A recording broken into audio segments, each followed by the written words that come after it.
All right, so today we're going to look at that infamous piriformis muscle in there. That muscle that's down in the hip that everyone likes to stretch or tell you that's tight, or the reason why you've got some hip pain. This will kind of open your eyes maybe a little bit to whether or not it's tight or weak. That could be the key to some things that are going on. You'll kind of notice the difference maybe from side to side with this little mobility work that we're going to do on that piriformis. It's great to do this before you maybe run or do some weightlifting, or it's just a great prep work for that piriformis before you start any type of routine. Getting that blood flow down there, maybe getting it unrestricted, see if you can't feel a little bit better as you go through your workout. So there's a couple things that piriformis does. It helps to externally rotate that hip, and it helps to abduct the hip, but more in a seated position. So more in this position, it will help with abduction.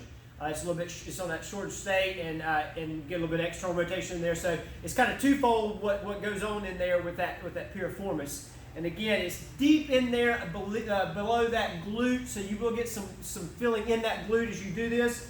But it comes off that sacrum back here deep and comes out, and that bony prominence you have out here on that hip comes over and attaches, not necessarily here real superficial or on top, but just nice and deep in there, comes out and attaches to perform those actions that we just talked about, that abduction, that external rotation. So again, in that seated position, it helps to abduct the hip. So we're going to do this in a forward flex position, just like we were seated. So 90 degrees at the hip, I'm back at 90 degrees at the hip in this position.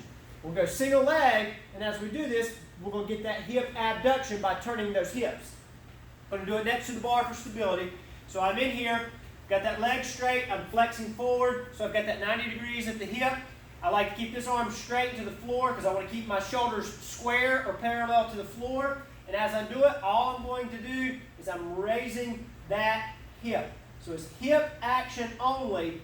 There's no rotation in the upper body. If we're rotating the upper body, we're adding a whole lot more components and not really isolating that piriformis. But to do that, I'm here, I'm locked in, and all I'm going to do is raise that hip, activating that piriformis. So I'm getting that hip abduction and that external rotation of the hip as I do it in that motion.